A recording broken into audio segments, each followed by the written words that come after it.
Can everyone see the screen? And can everyone hear me? Yes, sir.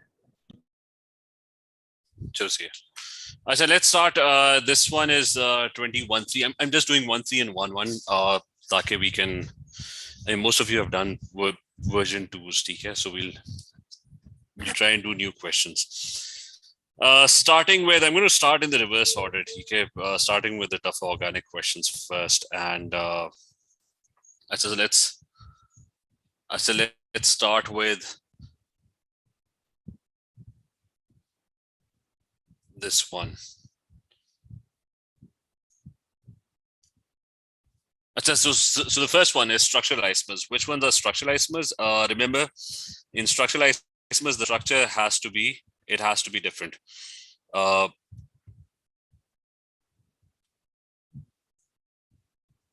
So in structural isomers, the structure has to be different. So the first one, they look like structural isomers, I think. I mean, you can have add the total number of atoms. That's 1, 2, 3, 4, 5, 6. And that's 1, 2, 3, 4, 5, and 6. There are 2 oxygens, and you can count the hydrogens. They're pretty much the same. And also remember, carboxylic acids and esters are basically by default they're isomers of each other. So they have the same number of carbon atoms, so they are structural isomers. And if you want to be specific, then they are functional group isomers, because one of them is a carboxylic acid, the other one is an ester. Okay, so remember this, that there are 3 types of structural isomers. One is positional, the other one is branched or chain isomer, and the third one is functional group isomer. Then I have this one, the second one, both of them are alkanes. So this one is 1, 2, 3, 4, 5, 6 carbon atoms. This one is 1, 2, 3, 4, 5, and 6 carbon atoms. So if they both have 6 carbon atoms, then they're obviously isomers of each other. The structures are clearly different. This one has just one branch. This molecule over here, if this is the longest chain, then this molecule has 2 branches. If you take this as the longest chain, then this molecule just has 1 branch. So they're obviously structurally different. Then comes the last one. The last one is yoga. Are they structural isomers or not? No. Okay, they're not. Although they have the same number of carbon atoms as 3 and 3, 6. This one also has 3 and 3, 6. The OH group is attached at the same position. They're just flipped around versions. If you count from this side, this is 1, the second, the third carbon atom, and the OH group is attached on the 4th carbon atom. If I count from the other side in this molecule, this is the first carbon atom, this is the second, this is the third. The OH group is still attached to the 4th carbon atom, TK. Although you should have counted from the side from which you get the smaller number. But the position is the same. They just flipped around versions. It's just written the other way around. So this is not an isomer. I mean, they're not isomers. They're the same exact molecule. So moving to the previous question, this is moles. Complete combustion of an organic compound X produces 44 grams of carbon dioxide and 26 grams of water. On complete combustion, a sample of Y produces 44 grams of carbon dioxide, 18 grams of water. And there's a Z that produces 22 grams of carbon dioxide, 9 grams of water. Which substance could be straight chain alkanes? Now, which substance could be straight chain alkanes? So if I have an alkane, the general formula of an alkane is CN H2N plus 2. And remember, he's talking about a straight chain alkane. So straight chain alkanes have this general formula. So if I try to balance it, it's going to produce carbon dioxide and it's going to produce water molecules.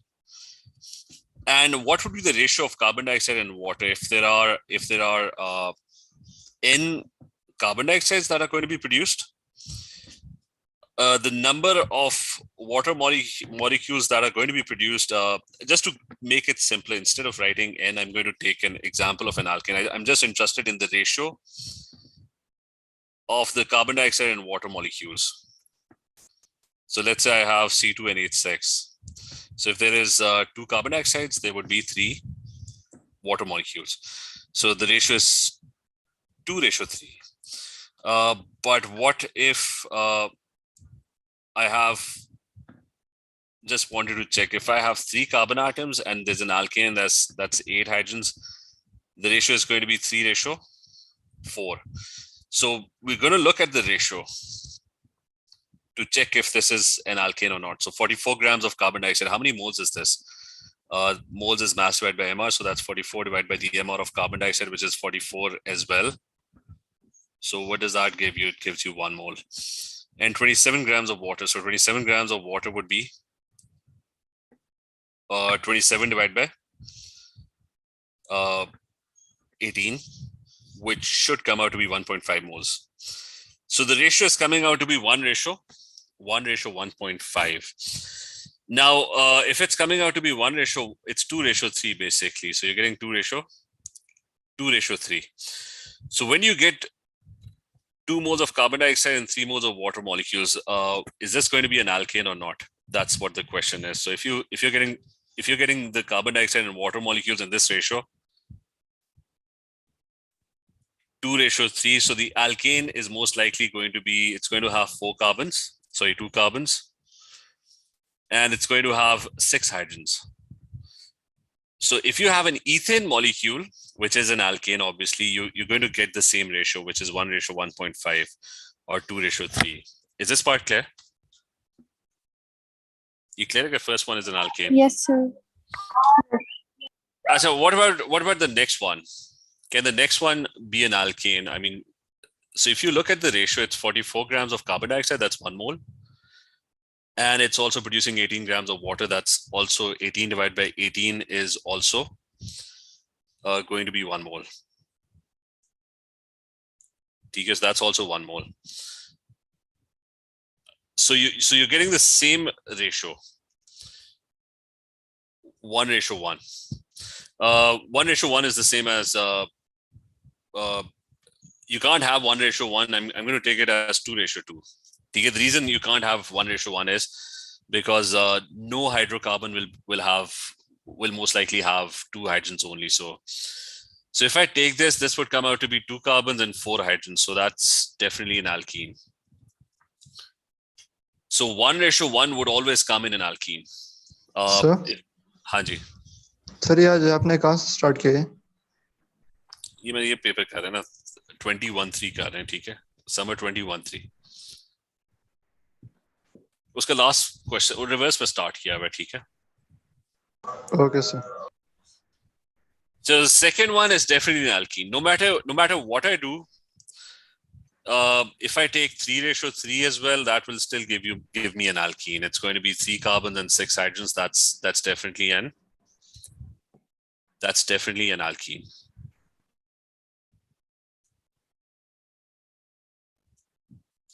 Okay, so that's also an alkene. So anyways, 1:1 would definitely give you an alkene.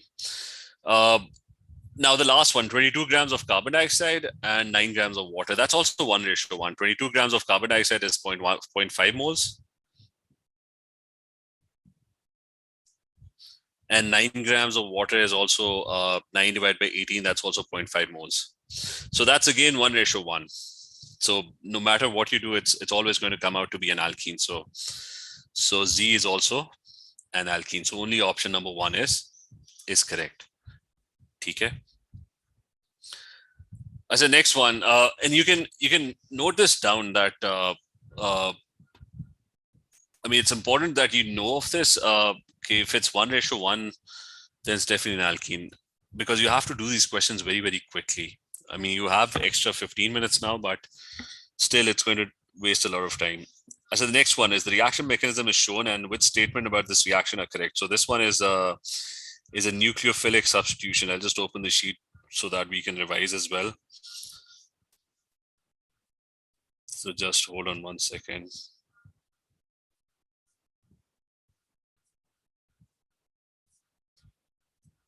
So this one is nucleophilic. Sir? हाँ जी. Sir, ये आप last वाला question फिर से explain कर सकते हैं? Okay, वो था बस के I mean, over here you had he said that X produces this much carbon dioxide and this much water, right? So when I found out the moles of carbon dioxide and the moles of water, it came out to be.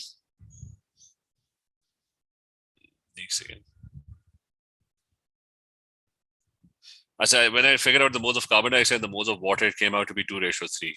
Okay. Now an alkene, no matter what the alkene is, I mean this should have been 6.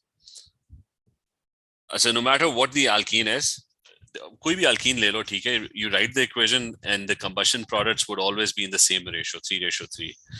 If you have C3H6, it's going to give you 3 carbon dioxide and 3 water molecules. Okay? So the idea clear that an alkene will have the same amount of carbon dioxide and the same amount of water molecules. So Y and Z were alkenes. How did I know they were alkenes? Because the moles of carbon dioxide and the moles of water were coming out to be exactly the same. The moles of carbon dioxide and the moles of water were coming out to be exactly the same for Y as well. Okay? Rizwan, you clear? Yes, sir. First one was an alkane because the moles were coming out to be 2:3. When I put 2 and 3 in this equation,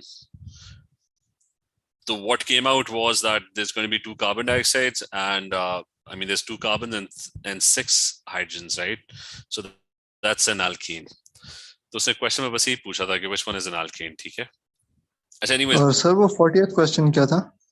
Moving on. Going to the next one. वो कर लेते हैं बाद में end में. पहले बाकी कर लें. And moving on, nucleophilic substitution. Remember, nucleophilic substitution is this one. Okay, you've got 2 types of mechanisms for nucleophilic substitution. Just a quick recap about this. Okay, this was nucleophilic substitution that you had halogenoalkanes. The halogen will get displaced by OH or CN or NH3. And that was nucleophilic substitution. These are the conditions for the reactions where the halogen will get substituted. And the mechanism of the reaction was given over here. There were 2 types of mechanisms. One was for primary halogenoalkane, where the OH or the nucleophile would attack directly and it will result in the transition state forming and the Cl will get knocked out from the other side. And it was a 1-step reaction. The other one was tertiary halogenoalkanes. It was a lot easier to make or form a carbocation because of the greater number of alkyl chain was more stable. So the Cl would break off first. A carbocation, a stable carbocation would form and the OH-1 would then come in, or any of these nucleophiles would come in and they would join with the carbon atom. So coming back to the question, we've got this question, which statement where this reaction are correct. Now the first thing is we've got a tertiary. The first thing is we've got a tertiary halogenoalkane. Is this a tertiary halogenoalkane or primary or what? Okay, Primary. Look at the. Sir, tertiary. पहली चीज ये देखो ना कि how many carbon chains does the alpha carbon have? It just has 2 carbon chains. I mean, there's 1 carbon chain on this side and there's 1 carbon chain on this side. There's 1 Cl attached to it, but there's only 2 carbon chains. So this one is a secondary halogenoalkane. Is this clear? So now for secondary, the reaction could possibly have both mechanisms. It could have SN1. It could also have the SN2 mechanism. Now they didn't give the mechanism over here, but they're saying that firstly, it is a substitution reaction. The OH ion behaves as a nucleophile. That is also correct. And heterolytic bond fission is involved. That is also correct. No matter what the mechanism is. TK, they didn't tell us what the mechanism is, but I mean, this one is actually, is the one that they've shown, is this SN2 or SN1? Where the OH ion directly attacks the carbon? SN2. That's SN2. That's SN2 is when the OH ion directly attacks the carbon. SN1 is when the OH ion comes in a lot later. First the Cl leaves and then the OH ion comes in. So this one, sir इसके अंदर वो जो आप कह रहे हैं कि heterolytic bond fission involve है, वो सिर्फ इलेक्ट्रोफिलिक के अंदर नहीं होता?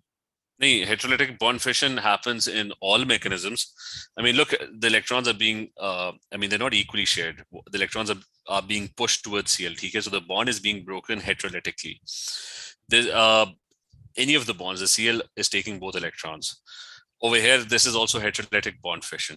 There's only one place where homolytic bond fission, in all the mechanisms that you've studied, even in electrophilic addition of alkenes, this is heterolytic bond fission. Both electrons, they go to bromine, okay? So the bonds are broken unequally. There's only one mechanism where homolytic bond fission occurs, and that is free radical substitution, where radicals are produced, okay? So always remember that in homolytic bond fission, free radicals are produced. Electrons are equally shared, or equally, the bond breaks equally. And both atoms or groups of atoms, they have unpaired electrons, which makes it a free radical. So this one is SN2, but we've answered all three questions, okay? The next one is propanol reacts with hydrogen cyanide to form 2-hydroxybutane nitrile. A suitable catalyst for this reaction is sodium cyanide. So which reaction is he talking about? He's talking about the reaction where cyanohydrins are formed. It's this one. Nucleophilic addition. When you have ketones and aldehydes, if you add HCN, NaCN, what happens is, what happens is you do double bond carbon, C double bond O, CN and OH get attached to it. And the mechanism for this reaction is this one. Okay, you got a CN -1, its lone pairs, they get attracted to the positive carbon because it's a polar bond. The oxygen electrons, they get pushed upwards. It becomes O -1, the double bond breaks. And the next step, H+1 joins in. So that's the mechanism. Now, the sodium cyanide provides a stronger nucleophile than HCN. That's the first option. Now, sodium, which I think is wrong because both of them, I would have to check with the market scheme, but here's my logic to this. CN -1 is acting as a catalyst. Both of them are producing the same ion. This one is also producing CN -1. The reason you add NaCN is a small amount or a trace amount or a very tiny amount of NaCN is added because you want the reaction to start, because the reaction starts in the presence of, it starts with CN -1. So you need to increase the concentration of CN -1 ions, because if you increase the concentration, the reaction would start very, very quickly. So it's acting as a catalyst, but I'm not really sure about the first statement. NaCN provides a stronger nucleophile than HCN. It's kind of providing the same nucleophile. So we'll check with this one. My guess is that it is the same nucleophile, but we'll have a look at this one. The reaction can be classified as nucleophilic substitution. No, it's not. This reaction is an addition reaction. It's not nucleophilic substitution. Nothing is getting substituted. Things are getting added. CN gets added to the carbon atom, and the H also gets added to the same carbon atom. Okay? The hydrogen cyanide molecule attacks the propanol molecule to form an intermediate ion. So again, the initial CN ions are coming from NaCN. So for this one, we'll have, does anyone have a market scheme for this? Just a second, let me open this.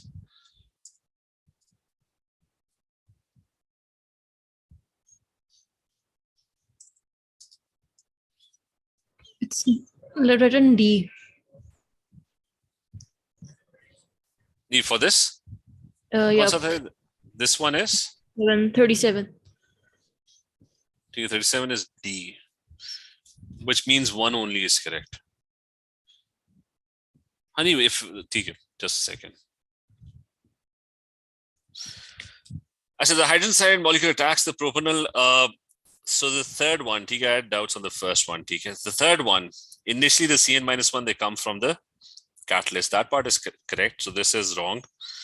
They're not coming from the HCN. That is correct. The first one, NaCN provides a stronger nucleophile. That's the one that they're saying that is correct. And the reasoning probably behind that is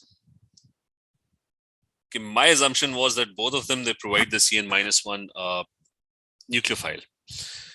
But the reasoning probably that is present over here is that that HCN doesn't really ionize a lot. So initially NaCN is an ionic compound. It ionizes very quickly, which is why the whole idea was that that originally the CN-1 were coming from the catalyst. So the CN-1 has a full negative charge, so that's why probably it's a stronger nucleophile. And this HCN doesn't really ionize a lot, although the CN has a negative charge, but it only has a slight negative charge. So that is probably the reasoning behind this. We can add this to the notes. I mean, this statement over here, number 1. Okay, we can add it over here. Okay, this is an important small point. Okay, which is that our NaCN provides stronger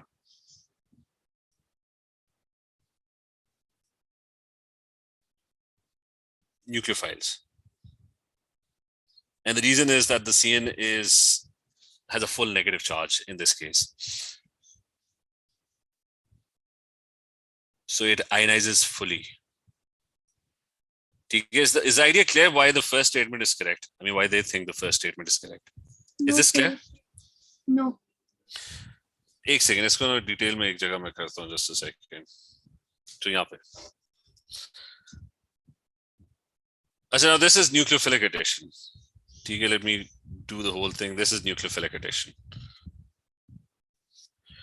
Now the entire mechanism is that you add HCN and you add NaCN as the catalyst, right?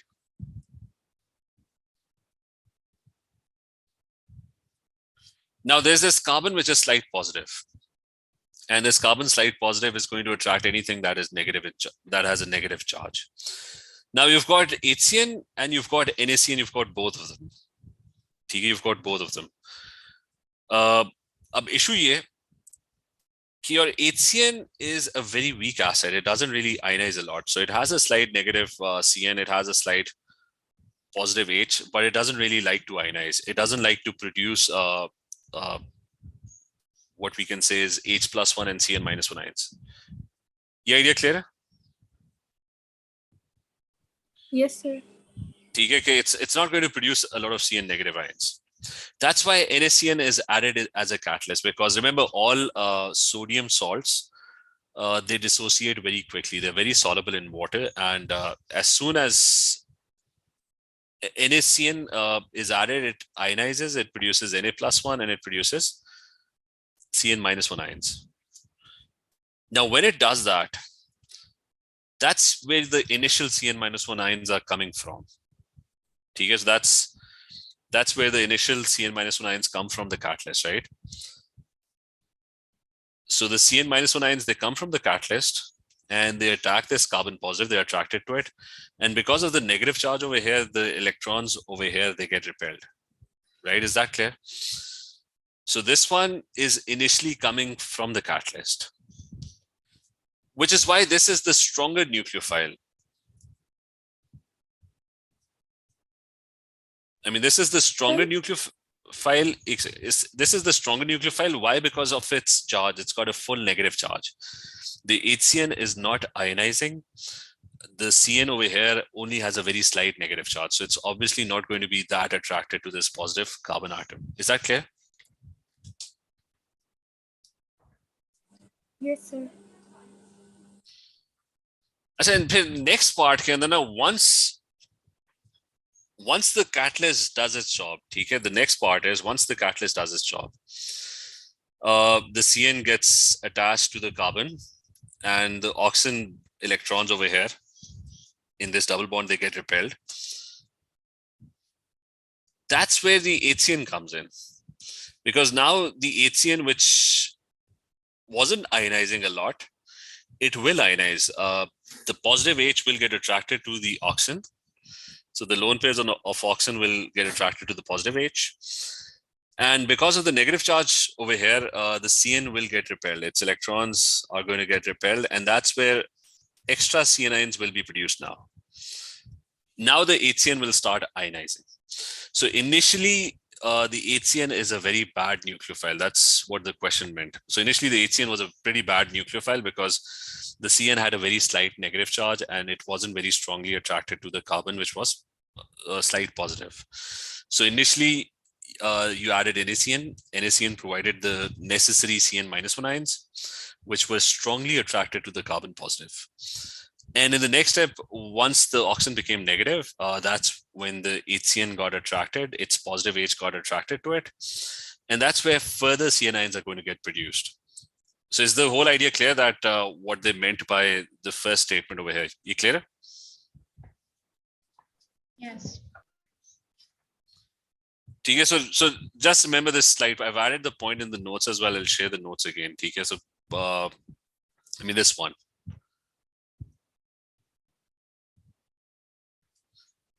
So let's move to the next one. Inorganic, when added to water, which oxides will not cause a change in pH. Al2O3 is not soluble in water. SiO2 is sand, silica. It's not soluble in water. P4O10 will react with water. What will it form when it reacts with water? Phosphoric acid. It's going to form phosphoric acid. So that's H3PO4. As anyways, the first two are not soluble. So that's 1 and 2 are the correct options. They will not cause a change in pH because they're not going to dissolve. Strontium nitrate is strongly heated. So it's going to decompose into three substances: strontium oxide plus NO2 plus oxygen gas. So a brown gas is going to be produced, and that's NO2. A gas is produced that relights a glowing spin, that's oxygen. A white powder remains, that's also true. So all three statements are correct. Group 2 compounds are all white in color, remember that. As I'm moving to the next one, you've got the Haber process, which statements about the activation energy for this process are correct. The activation energy for the forward reaction is the same as the activation energy for the reverse reaction. Is that true? No.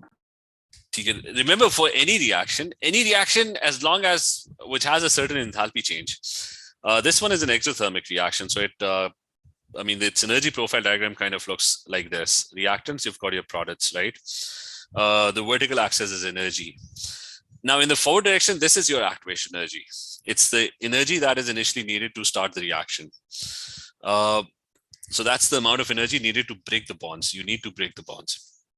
But in the reverse direction, your activation energy is going to be the other way around. It's going to be this one in the reverse direction. That's the amount of energy that is needed to start the reaction, to break the old bonds.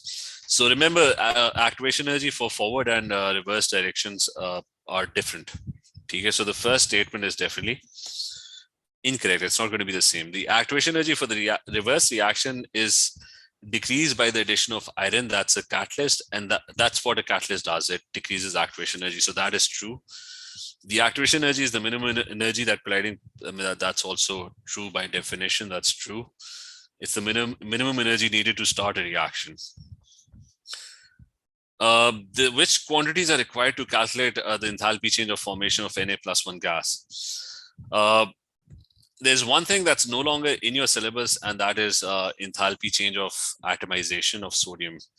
But I'll explain what the process is. Like if you want to go from Na solid to Na ions in gaseous state, the first thing would be you would have to atomize it. You would have to turn it into gaseous sodium atoms.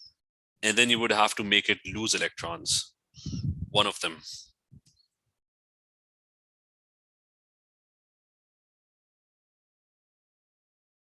Way to sodium ions gaseous.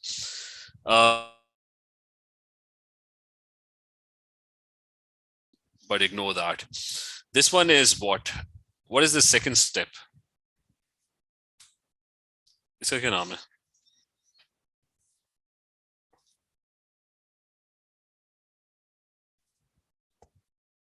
What is this step? ionization energy. ठीक है, that's the Ionization first. ठीक है. So you need the first two to calculate this change. ठीक है, but remember the second one is no longer in your course. Buckminster fullerene is a fullerene allotrope of carbon. With statement about Buckminster fullerene are correct. Is it a giant covalent molecule or not?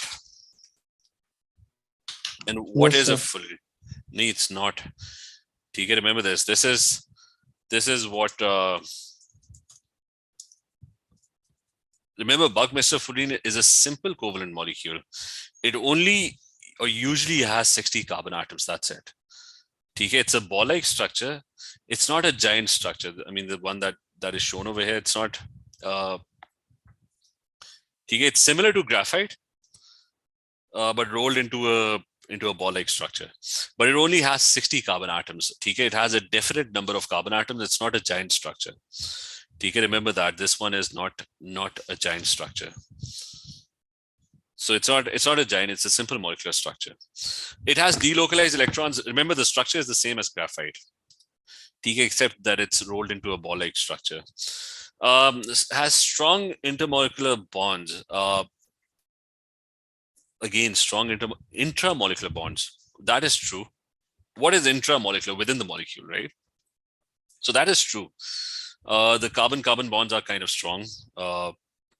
As you can see over here, these bonds over here, they're strong. The intermolecular forces are weak because one ball-like structure and the other ball-like structure, they don't have a lot of intermolecular forces. Just like sheets of graphite. Sheets of graphite, they don't have strong intermolecular forces between them.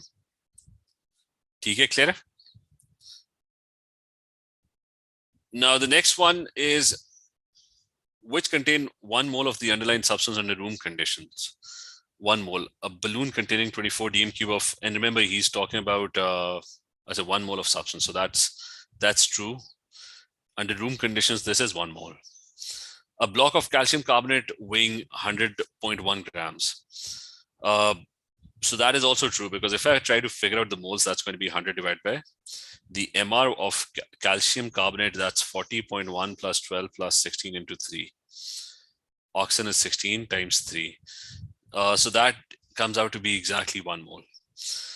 And then you have 4,000 cm cube of 0.25 mole per dm cube solution of sulfuric acid. So that is, I guess, also 1 mole. That's concentration times volume. Volume should be in dm cube. So that's, I guess that is also 1 mole. So all 3 statements are correct. As the next one, okay, organic question. Which type of carbonyl compound is present and how many chiral centers are there in 1 mole of X? So what type of is this an aldehyde or a ketone? Ketone. Okay, so it's a ketone. It's you got a serial bond O in the middle of the chain. Okay. So how many chiral centers does this have? 1. 1. Okay, and remember this one over here is the only chiral center because it's got 4 different groups. There's going to be 1 H as well. Okay, they don't show the H in the skeletal formula, but all 4 sides are different. This side is different. This side is different. This side is different as well. The rest are not chiral because these carbons have 2 hydrogens. This one has 2 hydrogens. This one has 2 hydrogens. Anything that has a double bond is not chiral. Okay, for chirality, you need a carbon atom making 4 single bonds with 4 different groups or atoms. Okay, so it only has 1. So the answer is D for this one. There's an ester ethyl methanoate. It's prepared by reacting carboxylic acid and alcohol. During the reaction, only 50% of the alcohol is converted into the ester. What mass? Firstly, what is the alcohol that's going to form this thing, and what is the carboxylic acid that's going to form this ester? Ethanol. That's a T.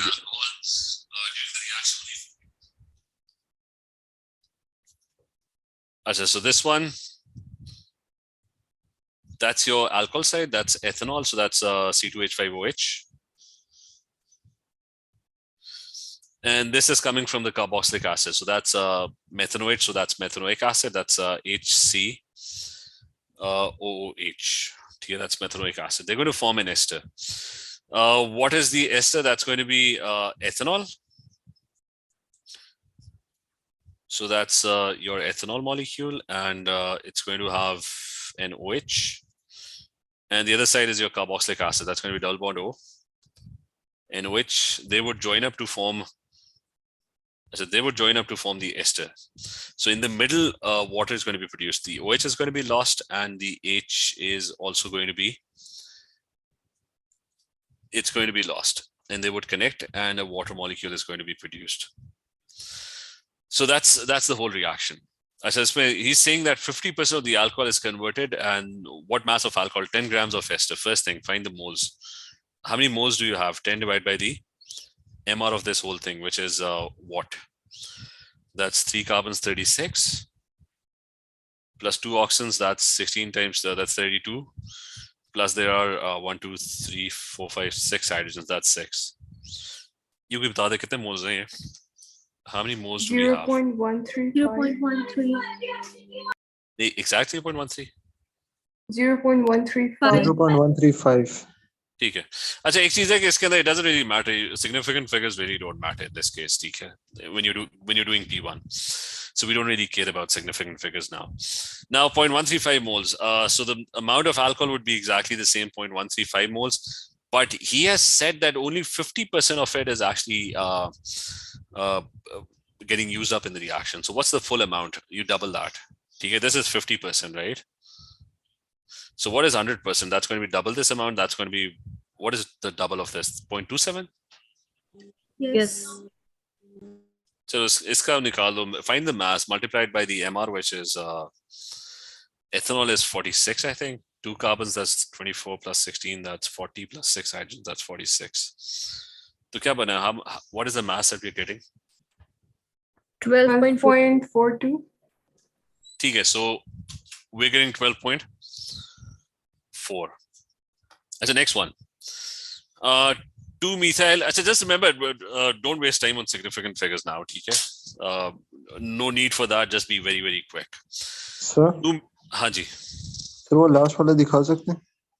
You know. Sir, इसके अंदर आपने double किया इसको ethanol को? Because only 50% of the alcohol is converted into ester, right?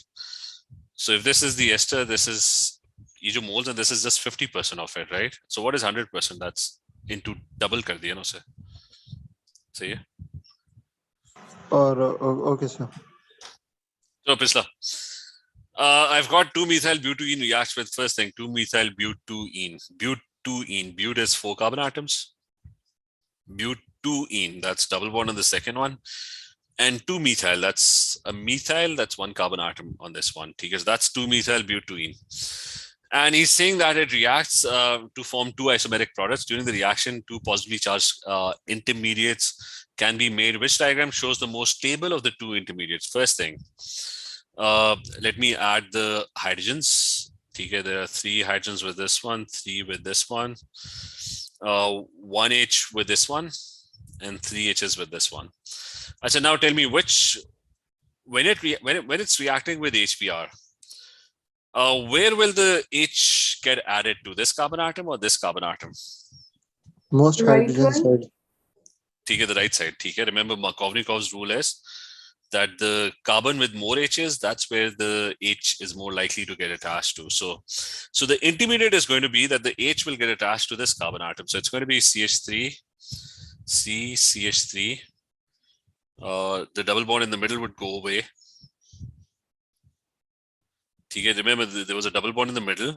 The H from the HBr will get attached to this carbon atom, and the other carbon atom will become a carbocation. So that's what we are looking for. That's the more stable of the 2 intermediates. So which one is it out of the 4? D.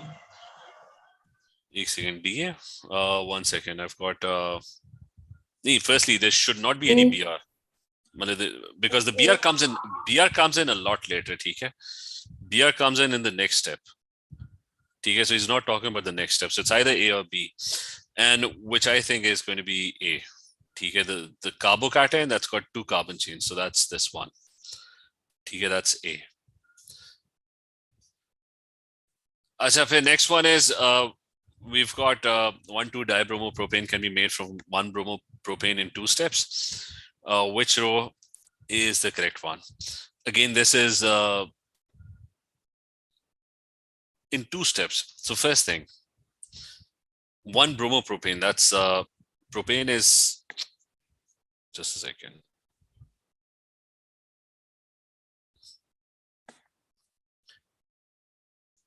Achha, propane is 3 carbon atoms, 1 bromopropane.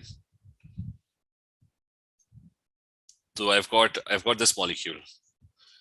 Now the question is, he wants to make a dibromopropane. So what can I do? I need 2 bromines over here, and he wants to do that in 2 steps. I could do it in 1 step. Like in 1 step, I've got plenty of options to do this. I can do it in 1 step. Like how can I put another extra bromine into it if I want to do it in 1 step? That would be free radical substitution. Like if I take an alkane or a bromoalkane and I add UV light to it, free radical substitution would happen, and there could be bromines added to it. Okay, that's 1 step, but he wants it done in 2 steps. So what are the 2 steps? The 2 steps could be that if I look at the chart, I've got a bromoalkane, right? I can first do elimination. I can add NaOH ethanolic and I can eliminate. I can turn it into an alkene. And then in that alkene, I can add bromine. I can do bromination, and then 2 bromines will get added to it. Okay, that's how I can do it in 2 steps. I can do elimination, turn it into alkene, and then I can do bromination with this. So that's what we're going to do. We're going to first eliminate, do elimination. That's the first one.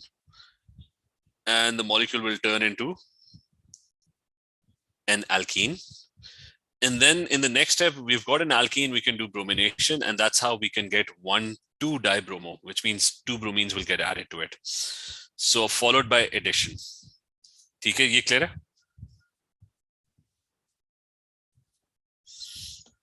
Yes, sir.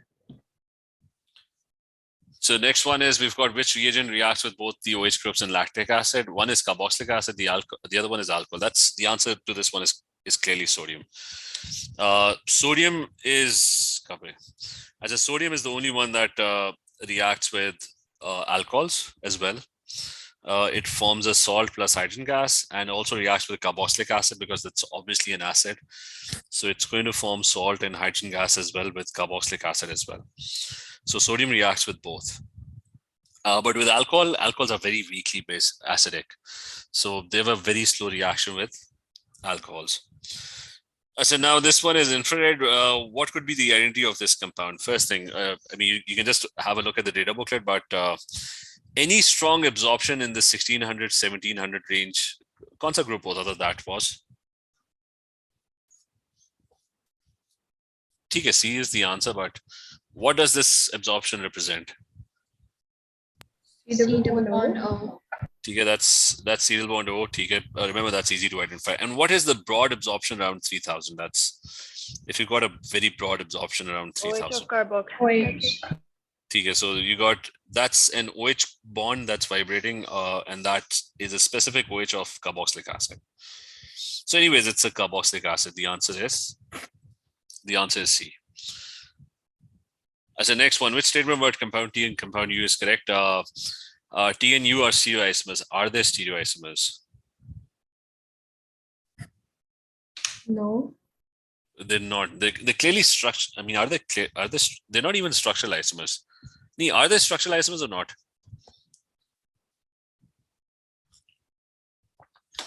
I mean, they are structural isomers because I think they have the same number of carbon atoms. Okay, they have 5 carbon atoms. This one also has 1, 2, 3, 4, 5. And specifically, what type of structural isomers? They're chain isomers. The carbon chain is different. They're actually functional group isomers as well. This one is a ketone. This one is an aldehyde. But they're structural isomers. Structurally, they're different. not stereoisomers. Remember, in stereoisomers, everything looks exactly the same. The direction of the bond is different only. Now, T can be distinguished from U by using alkaline aquacidine. So what does alkaline aquacidine do? It's a iodoform test. It's specifically for this group, which is यहाँ पे बड़ा करके. It's specifically for this group. Ketone? नहीं, methyl with serial bond O or methyl with CHOH, right? Specifically these two structures, ठीक है? Not for any ketones. So, do you have methyl? We've got a methyl with serial bond O. So this one is going to give a positive test. This one is not going to give us a positive test. Okay, so that is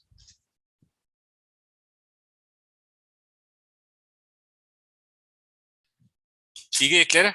The iodoform test, methyl with the acetyl bond O specifically.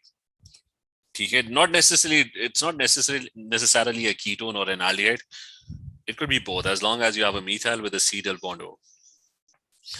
The rest are all kind of wrong because T can be reduced by LiLH4 but not by NaBH4. Aldehydes and ketones can be reduced by both. Okay, if you look at the chart, both aldehydes and ketones, they can be reduced by NaBH4, LiLH4. This one can also be reduced by NaBH4 and LiLH4. So they can be reduced by both. Carboxylic acids are the ones that can only be reduced by LiLH4. So next one, you can be formed by the oxidation of 3-methyl butane 1-ol. As anyways, B is the correct option. But we can try doing D as well. What is 3-methyl butane 1-ol? That's 4 carbon atoms. 1-ol butane 1-ol. That's OH on the first carbon atom, and methyl on the third one. So you got a carbon on the third one. So that's the molecule. And he's saying U can be formed from this thing by the oxidation of 3-methyl. So what will this thing turn into?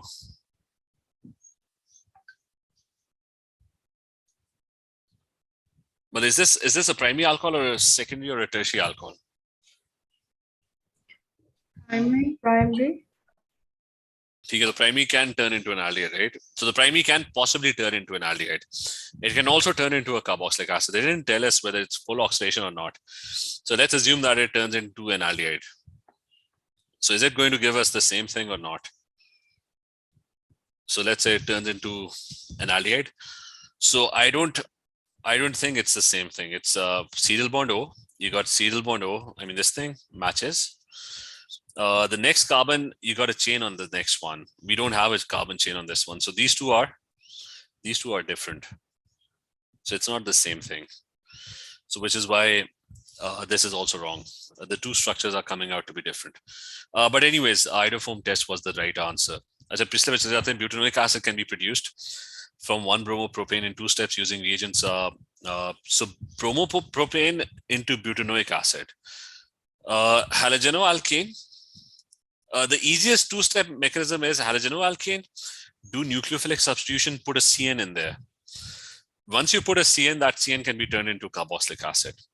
So halogenoalkane, nucleophilic substitution, CN comes around and you get carboxylic acid. There's no other 2-step method because the other methods are they're going to take a lot longer to form the carboxylic acid. So first one, put a CN. So it's KCN ethanolic.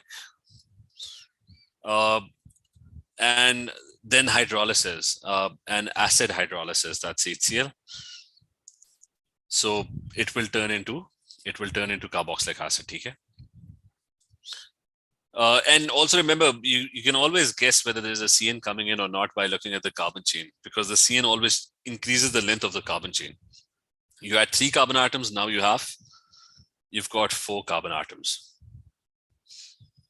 As the next one, we've got there are many non-cyclic alcohols that cannot be oxidized by warm acidified amino4- ions. So which alcohols cannot be oxidized? Secondary. Tertiary. Okay. Remember, primary alcohols can be oxidized to aldehydes and they can further be oxidized to carboxylic acids. Secondary alcohols can be turned into ketones. That's where the oxidation stops. Tertiary alcohols are not oxidized. So this one is some non-cyclic, probably a tertiary alcohol.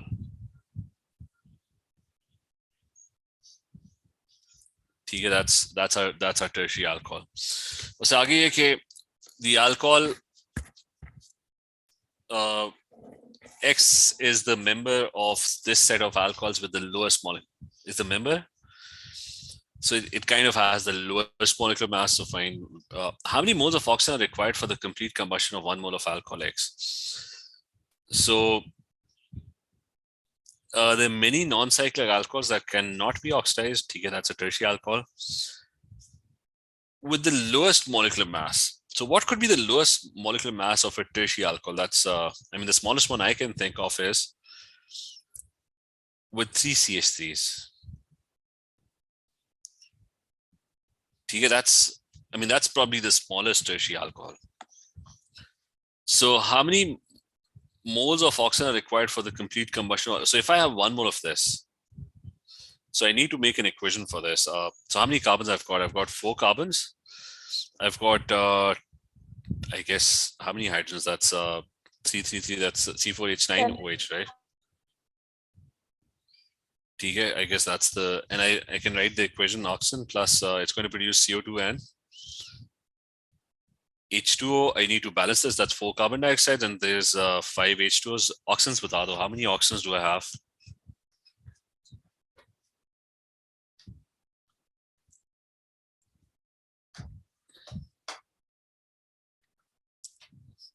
क्या number आ रहा है oxygen के साथ?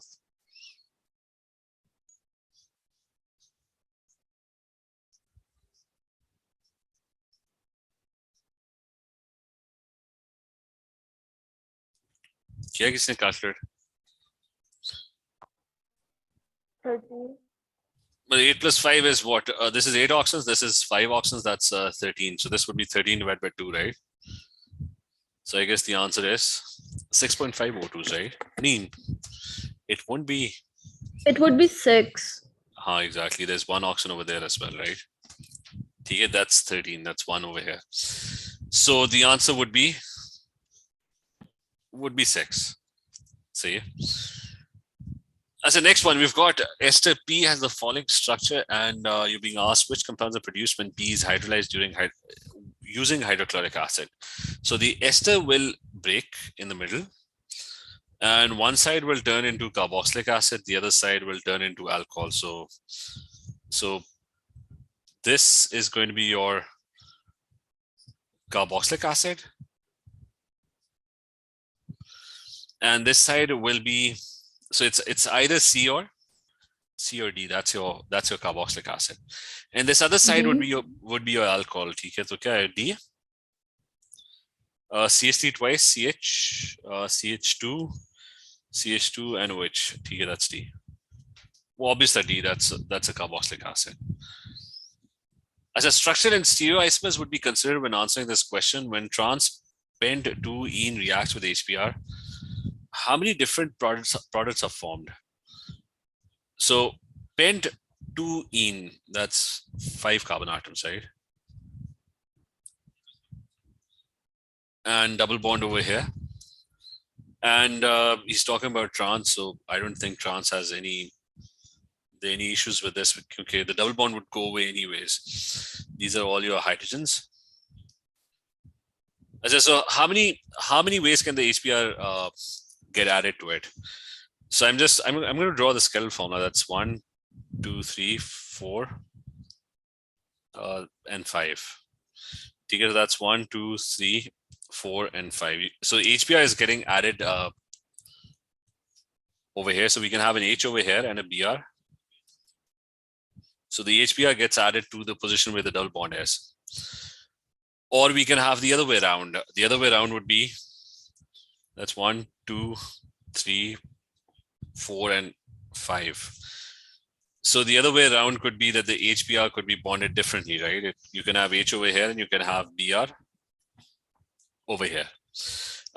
These two are definitely different because this is bromine on the third one, right? And this is bromine on the Second one. So that's your two different structural isomers. But the question also includes stereoisomers as well. So will this have stereoisomers? And will this also have stereoisomers?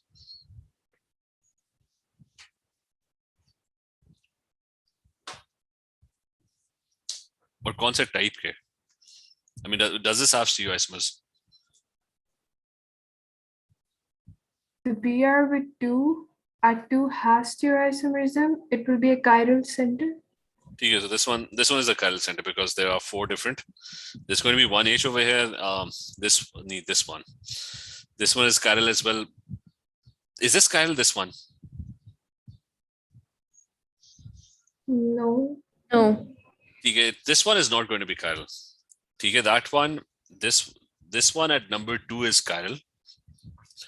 But at number 3, this is not going to be chiral because both sides, this is CH2, CH3. This one is also CH2 and CH3. So both sides are exactly the same around this carbon atom. So it can't be chiral. So I've got one of these and I'll have two versions of this. So a total of 3 different isomers. There's going to be mirrored versions, 2 of them. Okay, both will have the same structural formula, but the 3-dimensional shape of the molecule will be different.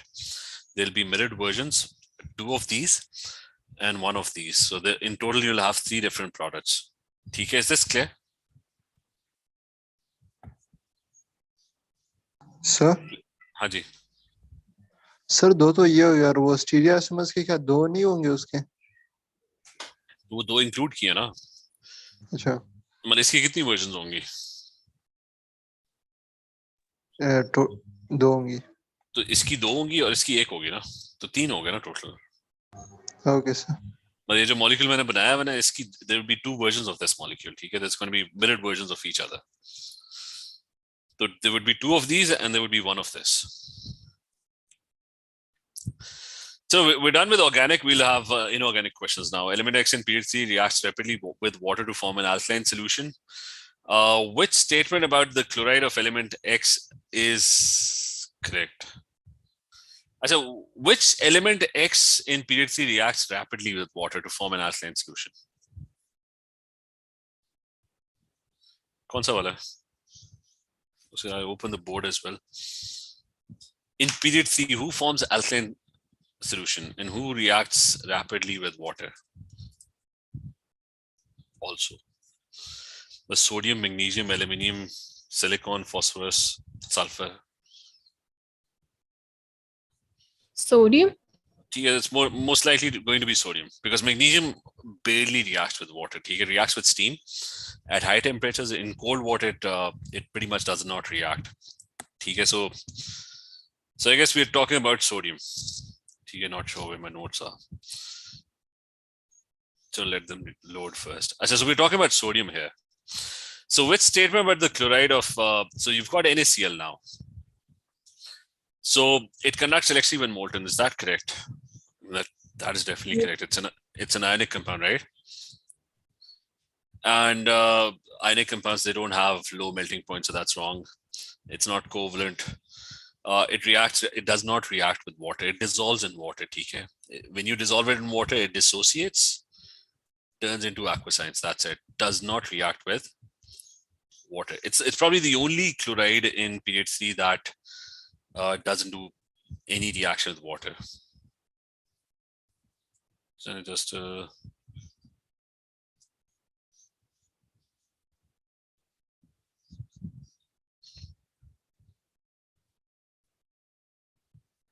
let me reload this. So let's move to the previous one. Which property shows an increase from calcium to barium going down group 2?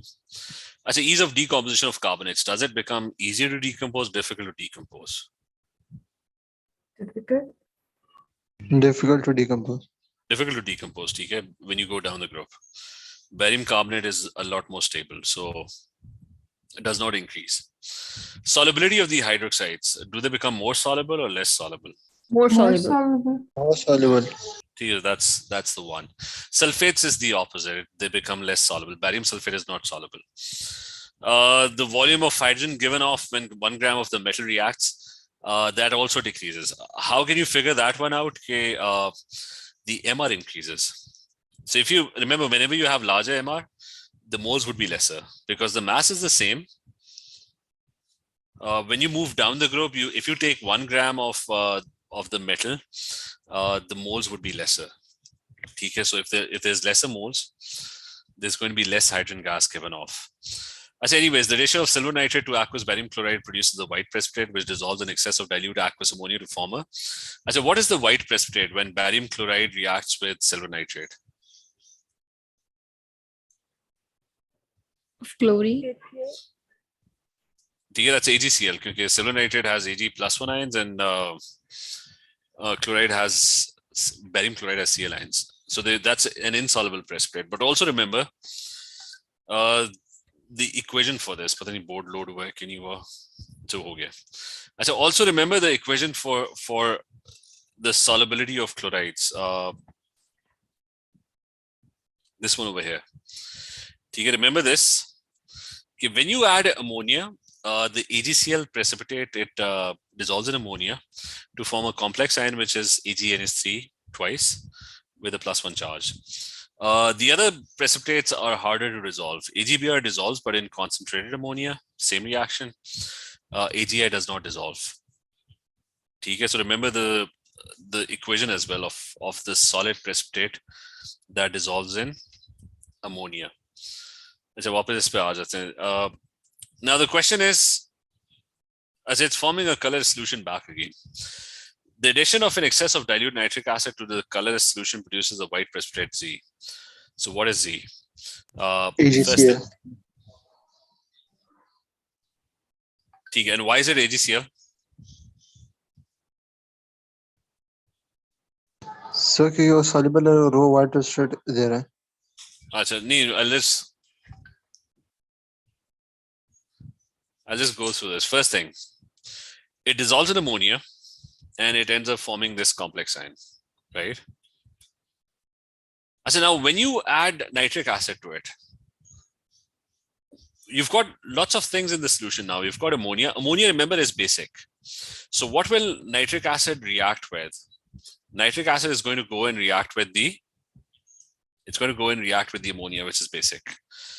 So all the ammonia will get used up when you add nitric acid.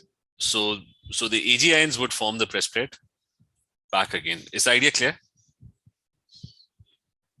Okay, ammonia में वो dissolve हो रहा था ना. When you're adding ammonia, it was dissolving. Now, when you add nitric acid, the nitric acid goes and neutralizes or reacts with all the ammonia. So if the ammonia is gone, the AgCl precipitate forms back again. Okay, is this clear? Yes. So take the next one. You've got nitrogen oxides are removed from the exhaust gases of internal combustion engines by the action of a catalyst. Which row is correct? Change in oxidation number of nitrogen. Does it decrease or increase? What happens as a first thing? What happens? What happens to what are nitrogen compounds that are produced in the car engine? Nitrogen monoxide. Again, dioxide, right? Oxides of nitrogen, any type of oxide of nitrogen. And what does it get converted into after it passes through a catalytic converter? Nitrogen. It gets so is it getting reduced or is it getting reduced, right? Reduced. Okay. Is this an example of a homogeneous or a heterogeneous catalyst? Heterogeneous. Heterogeneous. Remember, all of them are gases. Car engines are producing gases. What is the catalytic converter? It's got platinum or palladium or rhodium catalyst. That's what the catalyst is, which is a solid. So the catalyst has a different phase or a different state. And so that's why it's a heterogeneous catalyst. So when burning oxygen can form an oxide, that is a reducing agent. So who's going to do that? That's a reducing agent. D. That's D. That's D. Sulfur dioxide is a very good. Remember, sulfur dioxide is a good reducing agent because you've got reactions where sulfur dioxide reacts with NO2. like in acid rain, SO2 turns into SO3, and the nitrogen oxides, they get reduced. That's the only one that acts as a reducing agent in some of the reactions that you've studied. यहाँ पे लिखा भी होगा कहाँ पे about reducing agents. I-1 is a pretty good reducing agent.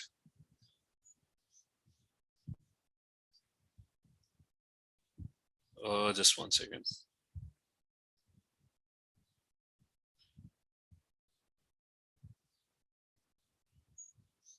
Yeah, just add this separately. Remember, if anyone is going to ask you about good reducing agents, there are two of them. Ki, potassium iodide, that's a good reducing agent. And SO2 is also a good reducing agent.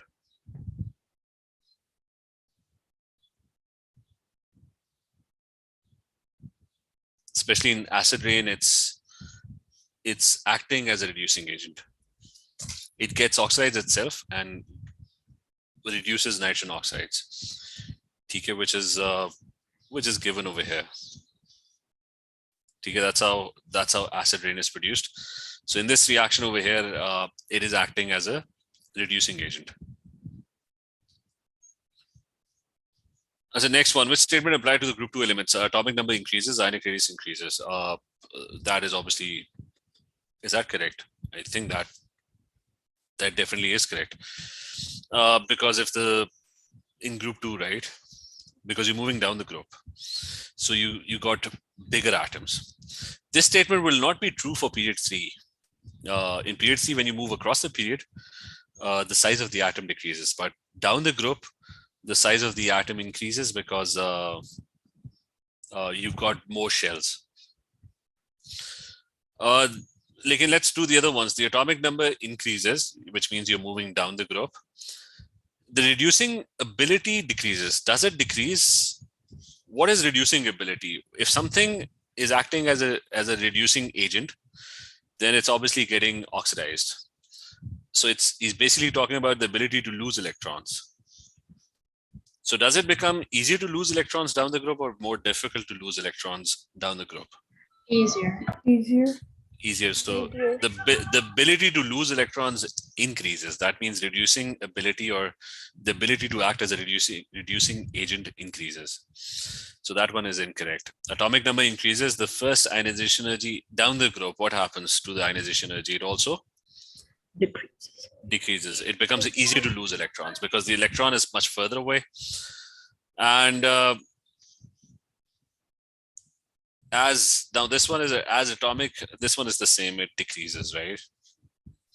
As anyways, which property explains the trend in the volatility? Remember, volatility is not about breaking bonds, but it's about breaking intermolecular forces. So if you have a Cl2 molecule, you've got another Cl2 molecule. And you've got an I2 molecule, you've got another I2 molecule. What are the intermolecular forces and which one has the stronger intermolecular force? Cl2 has stronger. What is the intermolecular force? Firstly, When remember it's got van der Waals. It's got temporary dipole or instantaneous dipole, induced dipoles. So van der Waals forces, do they become stronger when you have a bigger molecule or lesser when you have a bigger molecule? Stronger. So which property explains the trend in volatility? Increasing van der Waals forces down the group, right? वो जो दूसरी बात है ना bonds की, if the question was about bonds, remember you're going to get two types of questions on this. One is about volatility. In volatility, you're not breaking the bonds, you're breaking the intermolecular forces. The other question that they can ask you about is the thermal stability of which one is more stable out of the two? Thermally stable. Cl2. So when they talk about thermal stability, then they're talking about the bonds. They're not talking about the intermolecular forces. They're talking about how strong is the Cl bonded to the other Cl atom, right? So smaller atoms, they form stronger bonds. So thermal stability for this one is high. Iodine would break down very easily. But right now they're talking about the melting point or boiling point or the volatility, which is van der Waals forces. T is a white crystalline solid. When a sample of compound T is mixed with aqueous NaOH and heated, a gas is produced which turns damp red litmus paper blue. So acidic or basic? Basic. ठीक है, so you're getting a basic gas, right? So name one basic gas. I mean, there's only one basic gas. If actually ever, Ammonia. ठीक है, that's ammonia. ठीक है. So which reaction produces ammonia when you react it with NaOH? What type of reaction are you talking about? Like there's NaOH reacting with something and it's producing ammonia. So what does NaOH react with? It reacts with ammonium salts. I don't know what the ammonium salt is. Like if I take ammonium chloride, I'm not sure if it's ammonium chloride. I know it's an ammonium salt. And it's a white crystalline solid, so it's definitely ionic. It's positive, negative. It's an ionic compound, right? So ammonium salts, they react. They're going to form salt, water, and ammonia. You remember this reaction? It's ammonium salts. Any ammonium salt will react with bases to form salt, water, and ammonia. So I'm pretty sure that they're talking about this reaction. It's some ammonium salt. Not sure if there is chloride in it or not, but now further testing of a solution of compound T with barium chloride produces a DITS. So this is a test for cations, barium chloride. Which ion will produce a white precipitate with barium ions?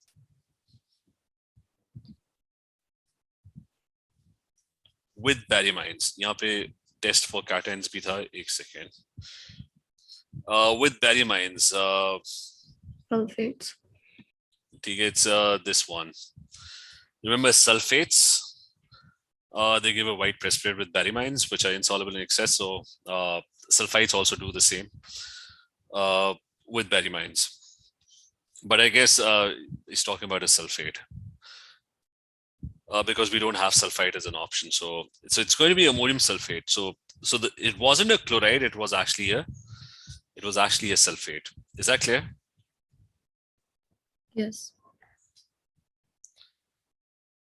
So next is the equilibrium constant Kp for reaction 1, and what is the Kp for reaction number 2?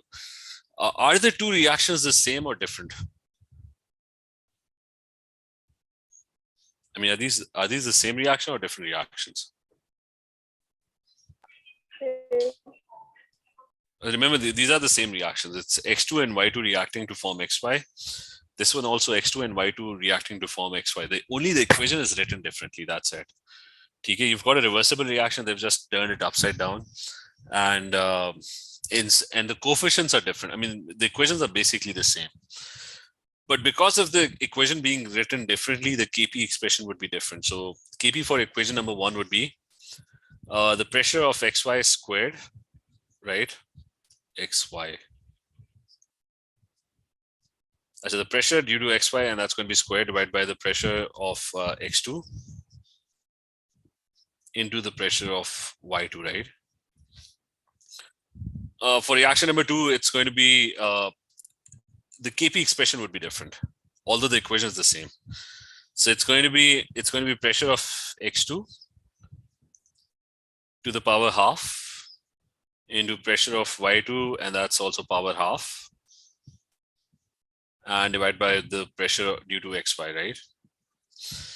What is the value for reaction number 1? That's coming out to be 0.0052, right? So what do I need to do to this expression that I can change this into this expression? What are the 2 steps needed? Square. Under root karna hoga na. I would have to take the under root first. Oh yeah, under root then reciprocal.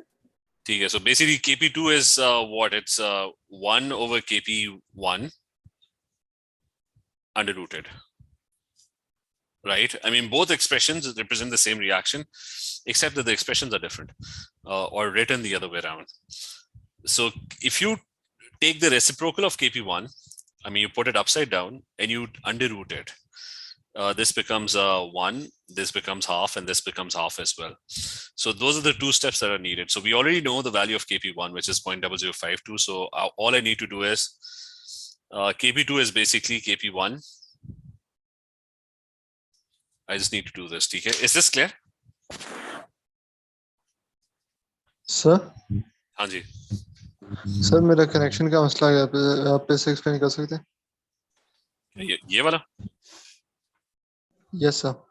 नहीं, वही है कि I told you that the reaction is the same. ठीक है, X2 and Y2 producing XY. either be the reaction is the same X2 and Y2 producing XY. The only difference is that the equation is written differently. Okay? So, which is why the Kp expression would be different. So the Kp1 was coming out to be this one, product squared divided by the reactants, right? And Kp2 was product over reactants. The product in this case was X2 and Y2. Power was half because the coefficient was half divided by the pressure of XY. Okay? Both expressions represent the same reaction. So they gave us the value of Kp1, which was 0.0052. So kya karna tha? All I had to do was I needed to convert Kp1 into Kp2. To do that, I would have to take the reciprocal, isko ulta kar do, like put Pxy in the denominator and put Px2 and Py2 in the numerator. That's reciprocal. Put it upside down, and I would have to underroot it. Then I'll get Kp2. So the relationship between Kp2 and Kp1 was this one. Take the reciprocal of Kp1 and underroot it. Okay, is that clear? Yes, sir. तो बस आपके पास ना answer आ जाएगा. अच्छा, next one you've got when ये मुश्किल लग रहा है. When KClO3, अच्छा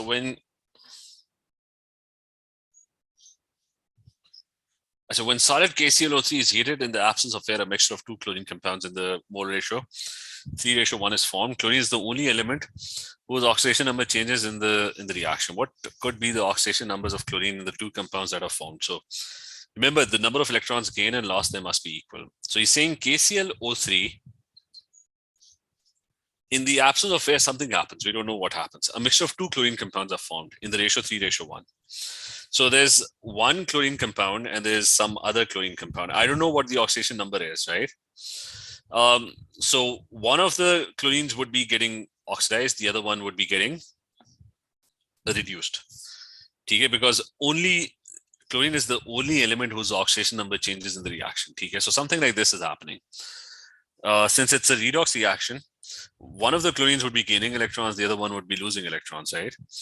And he has said that the ratio is 3:1 of the products, right? So two chlorine compounds and 3:1. Firstly, what is the oxidation number of chlorine over here? +5. So that's +5. So what if one of them is +3 and the other one is -1? Let's do this one. So one of them is +3, the other one is -1. I'm talking about option A first. Okay, so let's go with option A. So how many electrons are gained? That's a gain of 2 electrons, right? And how many electrons are lost? That's going from +5 all the way to -1. So this is gain of electrons. This is, if you go from +5 to -1, that's also a gain of electrons, right? So that can't be true because, I mean, both chlorines can't be gaining electrons. Is that clear? Isn't it losing? If you go from +5 to -1, that's a gain of 6 electrons. Oxidation number decrease hota, that's reduction, right? So both of them are reduction, right? You can't have two reductions. I think it's C. So okay. Pehla to clear enough, but the first one is wrong. You don't even have to balance this because you can't have both of them reducing. One of them has to get oxidized. So +6 +4 pehle try kar lete hain. I guess it is C. Again, let's try this one first.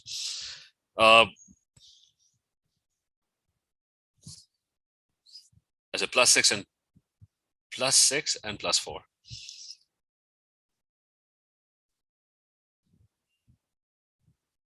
So just a second. As a +6 and +4. So that's a gain of how many electrons? That's a loss of 1 electron, right? So this one is losing 1 electron, right?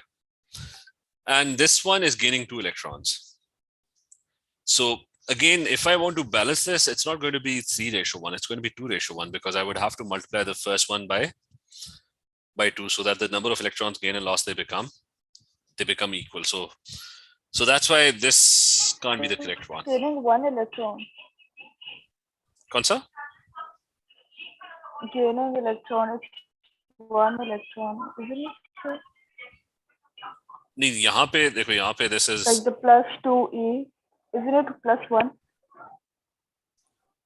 अच्छा हाँ ठीक है, that's +1 ठीक है, हाँ exactly ठीक है, that's +1, नहीं that's correct.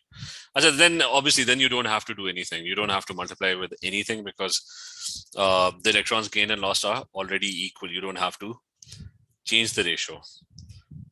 So इसलिए that can't be, it has to be 3:1. Achha, so C is probably going to be the correct one. It's going to be +7 and -1. So +7, +5 to +7, that's a loss of 2 electrons. And +5 to -1, that's a gain of 6 electrons. Ab 3:1 hoga, because if you want to balance the number of electrons gained and lost, this has to be multiplied by 3 and this has to be multiplied by 1, so that the electrons, there should be 3 CLs that are +7 and there should be 1 CL that should be -1. Then the electrons gained and lost are going to be equal. You clear a question?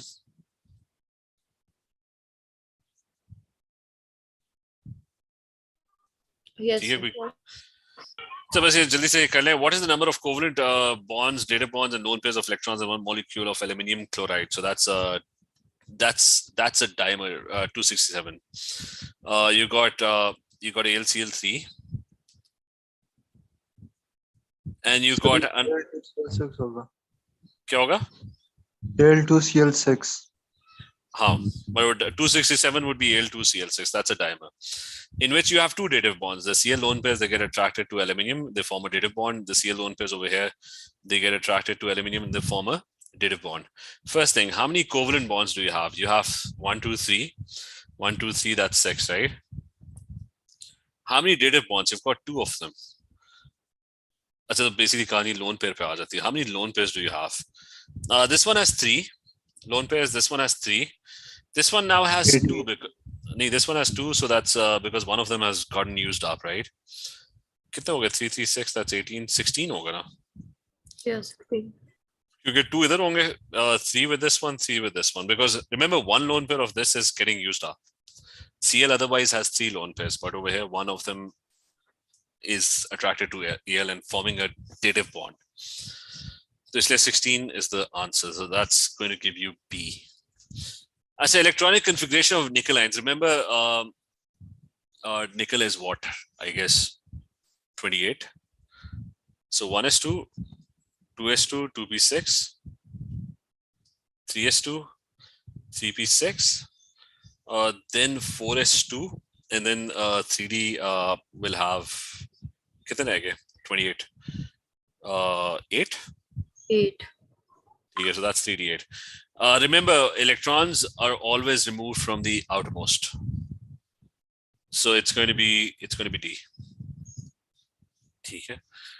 And also remember, this is not the order of filling electrons. The electrons are always there. Okay, the energy levels are always, but when you're filling it, it's, I mean, the arrows, the off-four principle is just a technique for filling electrons. I say you've got a mass spectroscopy question.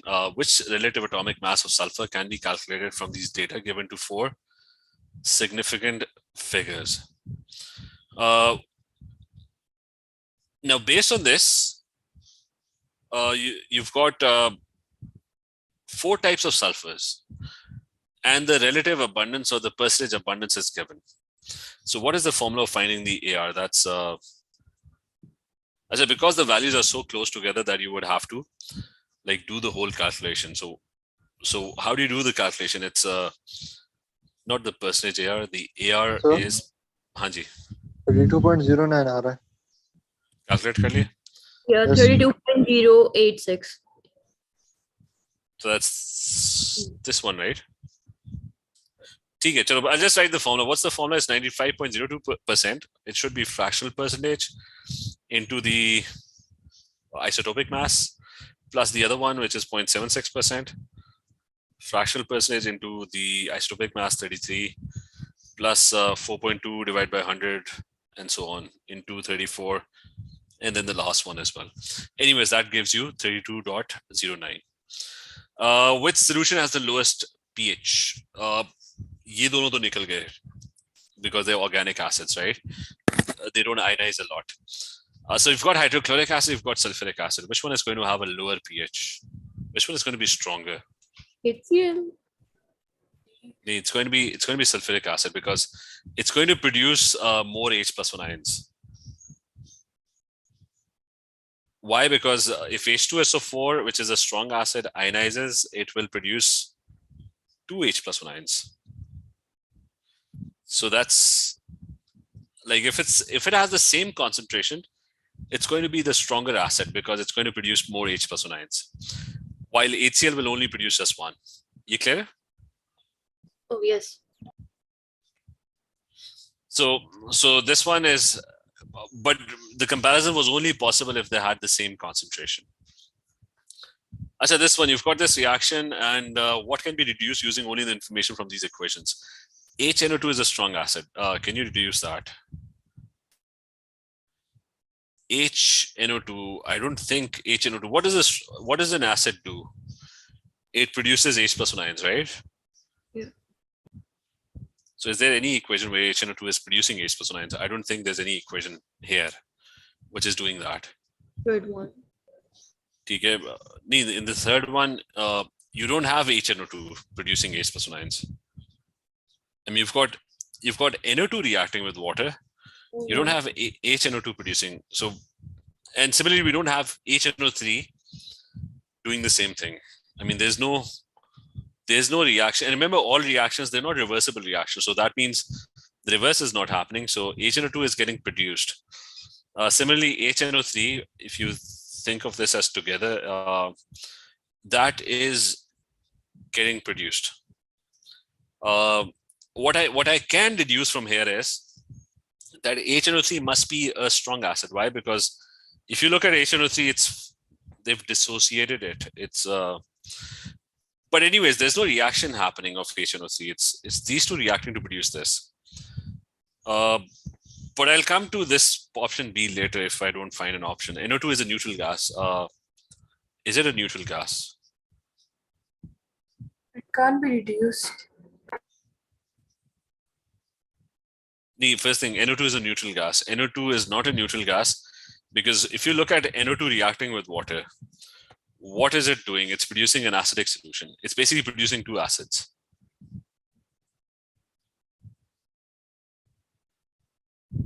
Or you can say that it produces H+1 ions when NO2 reacts with water.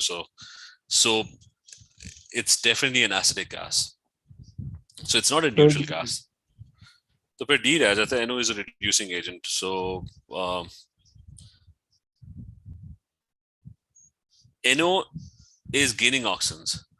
So if something gets oxidized, what is it acting as? It's acting as a reducing agent. That's correct.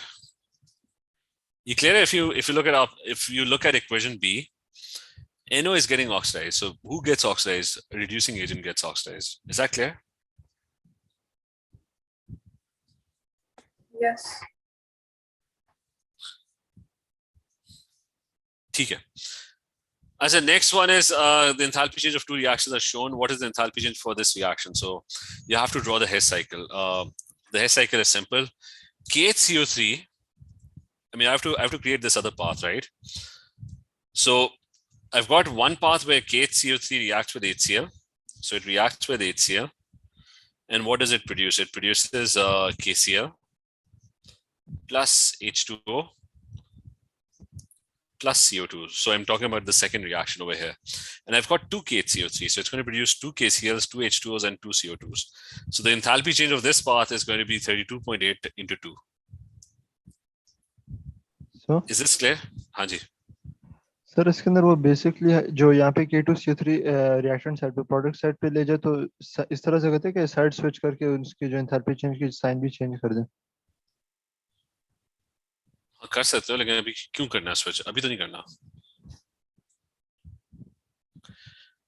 अच्छा, the first reaction को connect the first reaction. You got K2CO3. It also reacts with HCl, and it also produces the same compounds. Either be two HCls होंगे, ठीक है. अच्छा, it also produces the same compounds. So what is the enthalpy change for this one? That's minus 34 kilojoules per mole. but there's only one K2CO3, so I'm not going to multiply it with anything. Finally, I've figured out the complete cycle. So I want to go from this side all the way to this side. So what I need to do is I need to switch the path. I need to switch this path direction. So this would be, I mean, this arrow would be 32.8 times 2 and plus 34, right? This arrow direction will switch. Is this clear? Yes. Yep. So D. So the answer to this one is D. Solid carbon dioxide is similar to solid iodine in its structure. Which statement about solid CO2 and solid SiO2 is correct? I don't know why he brought in SiO2. SiO2, remember, is a giant covalent structure.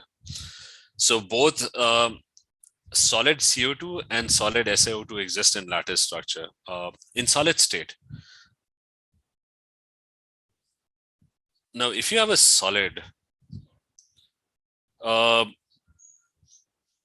solid always usually has a lattice structure where the particles are regularly arranged. That kind of looks correct, but we have to prove the other one's wrong.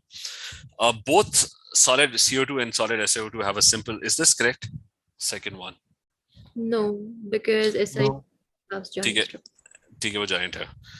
Solid CO2 and solid SiO2 have atoms joined by single covalent bonds. That is true or not? No. Because CO2 has double bonds, right? And SiO2 definitely does not change into, I mean, that's sand. Sand does not spontaneously change into gas. That's also wrong. So the first one is correct. Remember, whenever you have a solid, the solid particles are tightly packed in a lattice structure. That's the definition of what a solid is. O-levels mein first chapter. Achha, which molecule contains 6 bonding electrons? I guess the 6 bonding electrons, not Sir, pair of electrons. NCl3 हो सकता है? That is the one. Because bonding electrons, NCl3 is this thing. It's got a lone pair as well, right? But the number of bonds, that's 2 electrons here, 2 electrons here, 2 electrons here. So NCl3 is the correct one. Baki AK, which is this one? Has equal number of protons and neutrons and So first thing, equal number of protons and neutrons. How many electrons are this? Is 18? I guess that's 12. 18 electrons. Yes, sir, 18 है. So is कौन सा correct है? B, calcium. And why is calcium correct? Don't all of them have, except for this one, don't all of them have 18 electrons? No, this one has, these two are wrong. I said equal number of protons and neutrons, that's calcium. ठीक है. चलिए ठीक है, next पे फिर कल करते हैं, ठीक है?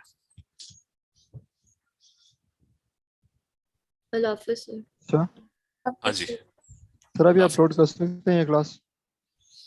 हाँ मैं शेयर कर रहा हूँ उस पर, चैनल के ऊपर ही शेयर Okay, कर रहा हूँ, वो लिंक शेयर कर Okay. देता हूँ, ठीक है? चल, ओके, अल्लाह हाफिज.